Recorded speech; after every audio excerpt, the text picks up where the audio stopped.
Good evening friends, कैसे हैं आप लोग। आई होप बहुत ही अच्छे होंगे, पढ़ लिख रहे होंगे और अपने नोट्स बना रहे होंगे। आज हिंदी का हमारा दूसरा टॉपिक है सघोष और अघोष।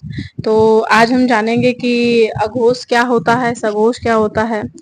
सबसे पहले ये जानिए कि घोष का मतलब क्या होता है। घोष का मतलब शब्दार्थ में ले जाए जैसे घोषणा या फिर जिससे गर्जना टाइप का है ना कि तो कंपन कंपन से है। तो अघोष मतलब जिसमें कंपन न हो और सघोष मतलब जिसमें कंपन हो। हमारे ऐसे वर्ण जिनको बोलने से हमारे स्वर इंद्रियों में कंपन महसूस हो तो वो सघोष है, और जिसमें कंपन ना महसूस हो या कम महसूस हो वो अघोष है। तो जैसे हमने कल पढ़ा था अल्प प्राण और महाप्राण, तो एक बार फिर से अल्प प्राण महाप्राण याद करेंगे। अल्प प्राण क्या था? अल्प प्राण क्या था? हर वर्ग का पहला अक्षर, तीसरा अक्षर और पांचवा अक्षर जो है अल्प प्राण था। और क्या था? जो है अंतस्थ व्यंजन या व र ला, और क्या था? सारे स्वर, आ से लेकर अ तक सारे स्वर, ये सब अल्प प्राण में आए थे। और महाप्राण में क्या था? दूसरा और चौथा व्यंजन। और क्या था? और क्या था? ऊष्म व्यंजन, तीनों सा, चाहे वो तालव्य सा हो, दंती सा हो या मूर्धन्य सा हो। और हाँ, ये अल्प प्राण महाप्राण था।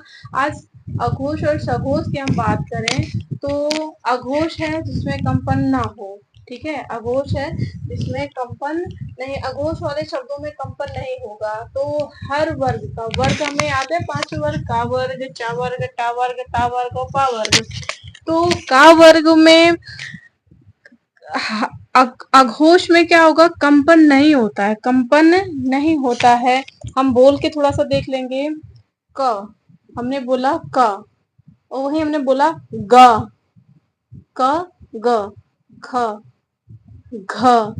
तो जो प्रेशर है वो इन वर्णों में कम है, इन वर्णों में ज्यादा है, तो कंपन नहीं होता। अगर अघोष में कंपन नहीं होता तो हर वर्ग का पहला और दूसरा अक्षर अघोष होता है। हर वर्ग का पहला और दूसरा अक्षर अघोष होता है। और प्लस तीनों सा, चाहे मूर्धन्य सा, तालव्य सा, दंती सा, ये तीनों सा अघोष होते हैं। और सघोष में हम बात करें तो सघोष में कंपन होता है। सघोष में क्या होगा? कंपन होता है। हर वर्ग का तीसरा, चौथा और पांचवा अक्षर, हर वर्ग का तीसरा, चौथा और पांचवा अक्षर, 345 यहाँ याद रखिए, यहाँ 12 याद रखिए। हर वर्ग का तीसरा, चौथा और पांचवा अक्षर सघोष होता है। और अंतस्थ व्यंजन या रा, ला, व और हा भी, उसमें का हा भी आ जाता है। और सभी स्वर वाले अक्षर जो है सघोष होते हैं। देखिए, प्रैक्टिस करिए तब याद होगा। बहुत वैसे तो नॉर्मल नॉर्मल टॉपिक है, कुछ है नहीं इसमें ऐसा जो पढ़ाने लायक हो, लेकिन बस एक होता है ना कि जिसे हम, मैंने बार बार कहा कि जिसे हम कम समझते हैं ना वो बहुत बड़ी चोट करके जाता है। तो अल्प प्राण महाप्राण हो गया और सघोष और अघोष हो गया। अघोष में कंपन नहीं होता, सघोष में कंपन होता है। इसमें 12 याद रखिए। ठीक, आप ऐसे याद है कि अघोष 12 है, ऐसा ट्रिक बना लीजिए। अघोष 12 है मतलब पहला और दूसरा अक्षर, और 345, सघोष 345 है, ऐसे याद कर लीजिए। तो तीसरा, चौथा और पांचवा अक्षर सघोष होगा। और क्या कहते हैं? अंतस्थ व्यंजन होंगे, हा भी है जुड़ा ऊष्म का, और सभी स्वर वाले अक्षर होंगे।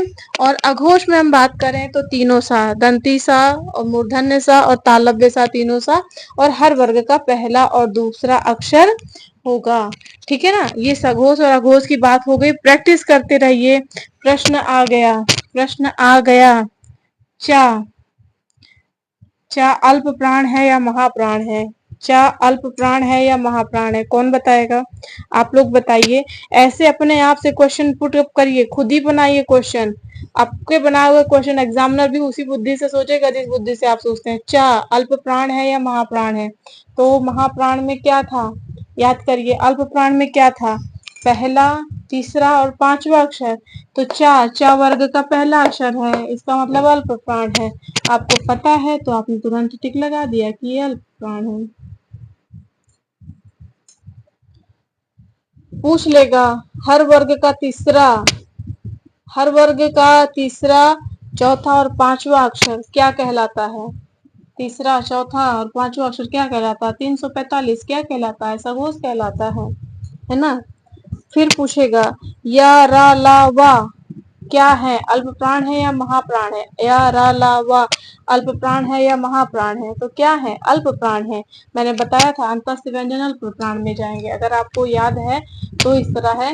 देखिए टॉपिक छोटे छोटे हैं लेकिन डेली प्रैक्टिस से जाएगा। कुछ बहनें मेरी कह रही हैं कि हमारे पास टाइम नहीं हो पाता। बहन टाइम तो मेरे पास भी नहीं हो पाता, ठीक है ना। मैं बड़ा मेंटेन होके आने से बेहतर समझती हूँ कि अपने मेंटेन अपनी पढ़ाई को किया जाए, क्योंकि वास्तविक सुंदरता जो है आपके शारीरिक सुंदरता नहीं होती। वास्तविक सुंदरता आपके बौद्धिक स्तर का होता है। आपके बोलने चालने उठने बैठने के तौर तरीके, आप कितना मेहनत करते हैं।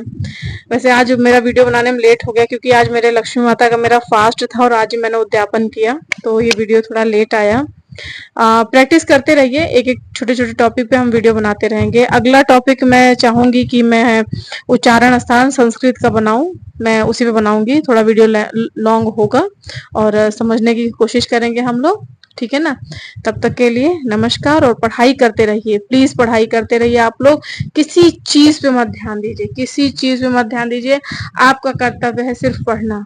आप पढ़िए, अपने अच्छे से अच्छे स्कोर बनाइए। और फिर एक ही एग्जाम नहीं है, बहुत सारे एग्जाम है। जब आपके पास ज्ञान है तो फिर बहुत सारे एग्जाम आपके सामने आएंगे और सब क्वालिफाई करेंगे। इधर उधर अपने आप को भटकाने से रोकिए। जो भटक गया वही चूकेगा। निरंतरता और लगातार पढ़ाई बनाए रखना और थोड़ा ही पढ़ना ये जरूरी है। ये नहीं कि मैं एक दिन उठा लूं पूरा पहाड़ और अगले दिन मैं कुछ भी ना पढ़ूं। तो कोशिश करिए कि आप पढ़िए और रोज रोज कुछ ना कुछ। और करंट जो है, करंट एक बार डेली नजर दौड़ाना, ऐसे नहीं याद होगा। आपको लगता है कि ऐसे याद हो जाएगा, अरे यार छोड़ो याद हो जाएगा, ना ना ना ना, ऐसे नहीं होता है ना। आप किसी भी चीज को इकट्ठा उठा के बिल्कुल नहीं चल पाएंगे। थोड़ा थोड़ा थोड़ा थोड़ा ले जाइए, तो चाहे आप हिमालय भी खत्म कर देंगे एक दिन, तो थोड़ा थोड़ा करिए। और भी कोई दिक्कत आए तो आप मुझे डायरेक्ट मैसेज कर सकते हैं। मैं जब भी फुर्सत पाऊंगी आप लोगों के मैसेज का रिप्लाई करूंगी, ठीक है ना। तब तक पढ़ते रहिए, नोट्स बनाते रहिए। और हाँ, और नोट्स बहुत बकायदा बनाइए, क्योंकि अभी एक कुछ कॉमन सब्जेक्ट होते हैं ना, जैसे हिंदी है, आप कहीं भी एग्जाम देंगे हिंदी आएगा, है ना। इंग्लिश है आएगा, संस्कृत कॉमन है, मतलब पूछे जाते तो कॉमन। करंट अफेयर है, अच्छे से नोट्स बनाइए तो कोई भी एग्जाम आप देंगे, एग्जाम ओरिएंटेड, तो आपको काम जरूर आएगा, ठीक है ना। तो चलिए पढ़ाई करते रहिए, मिलते हैं अगले वीडियो में। तब तक के लिए नमस्कार।